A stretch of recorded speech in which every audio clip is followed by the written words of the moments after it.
Hi everybody, this is Celeste. I'm your Cranbrook clairvoyant. I'm an intuitive reader, I'm a medium, I'm also an intuitive coach and an intuitive life coach. And a lot of times people that I talk to, especially in readings, we talk about their future and what their goals are, and they tell me that I'm frustrated, I'm anxious, I'm disappointed in myself because I don't feel like I'm achieving my goals. And I know what my goals are, I don't know how to get from A to B. And that's where my intuitive life coaching program comes in. And it's an 8-week program that I'm launching this week. And I've had a couple people sign up. I've only got one spot left, so you're going to want to jump on this. So it's an 8-week program, and what we do together before the first week is I get you doing a personality test that you're going to send to me before your first session so that I can have a look at it and get to know you better. In our first week, we're going to do a little bit more of an assessment and some talk around your goals because I feel like you're probably more than what's just in that personality test. So we're going to talk about it. We're going to talk about some of your goals and where you're at, where you want to go, and we'll come up with an individualized plan for you to start to achieve your goals. And a lot of times I use a lot of my intuition in this as well. That's why it's called intuitive life coaching. So that's going to be week 1. Week 2, we're going to start to look at noticing your unhelpful thoughts and behaviors. And the reason we want to do this is because a lot of times it's these unhelpful thoughts and behaviors that are holding you back. So you might be thinking, well, this is my goal, but I can't do that. I'm not sure if I can do it. I'm not sure if I'm worthy. I don't know if I can deserve it. So that's another thing. And then a lot of times too, people are afraid to go for it. And then they avoid doing the things that they need to do to accomplish their goals. So, and they could be afraid of success. They could be afraid of being vulnerable and putting themselves out there. So this is a lot of what we talk about and start to notice these patterns and thoughts. So between week 2 and 3, I'm going to get you journaling about this and looking for some of those common themes and common denominators and what's going on, some of those common feelings and thoughts. So that's going to be your homework between week 2 and week 3. And then in week 3, we're going to look at the cognitive behavioral approach to starting to change those thoughts and feelings. And this is based on an evidence-based model. So there's been research into this. There's been clinical studies on the effectiveness of this. So what I do when I'm working with you is I look at how different situations impact your thoughts, your feelings, your behaviors, and even your physical symptoms, because there is a very big link between your emotions and your mental health and your physical. So, and we're going to look at how all those different areas impact one another. So this is going to be super key. So we're going to go between week 3 and week 4, you're going to go through and journal on that as well. And then in week 4, we're going to start to look at how to change some of those unhelpful thinking and behavior patterns to get you being more productive in working towards your goals and start working towards them in a more efficient way. So, and when I'm working with people, it's between week 2 and week 4 is where we see the change.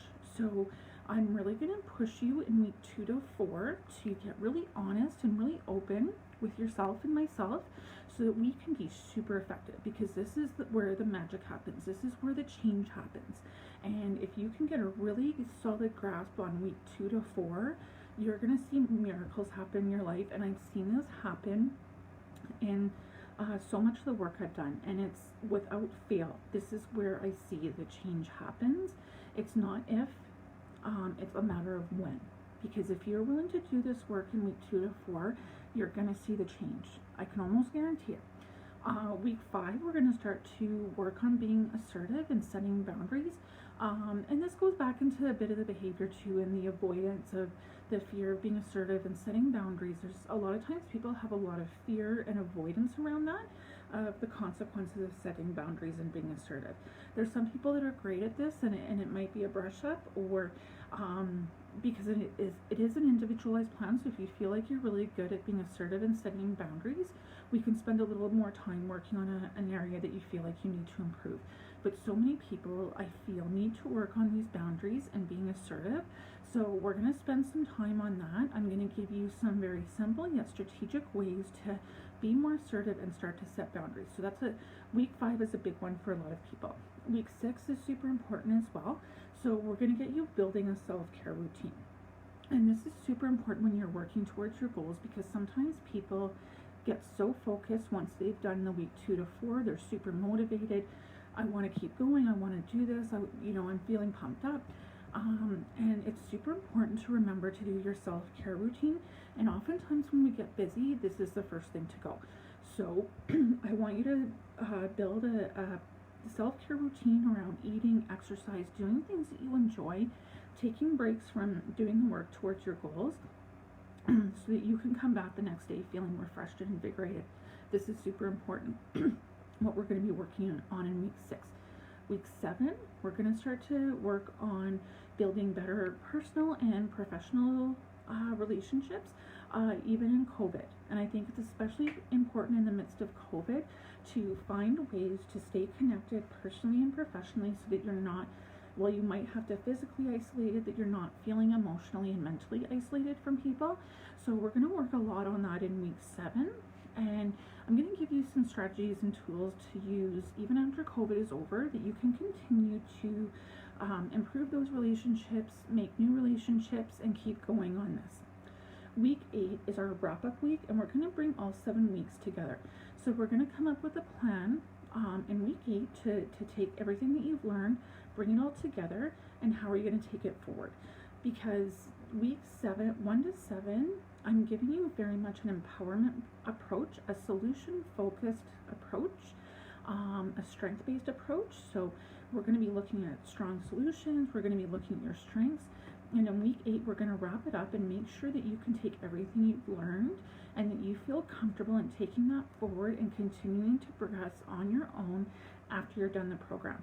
So I've done this program in different facets in my professional life and in different job roles, but the formula works, and I've seen this formula work for so many people, and it's magical to watch. So I really feel like this is going to be magical for me, but more importantly for you, and I can't wait to see the magic happen in you. So I'm going to post a link in the video above where you can send me a message and get it applied, so you can fill out an application. Send me an application and I will review it, and if everything's in order, we will start on your intuitive life coaching plan, and I look forward to working with you. It's going to be great. It's going to be magical. It's going to be phenomenal. I can't wait to talk to you. Thank you for tuning in.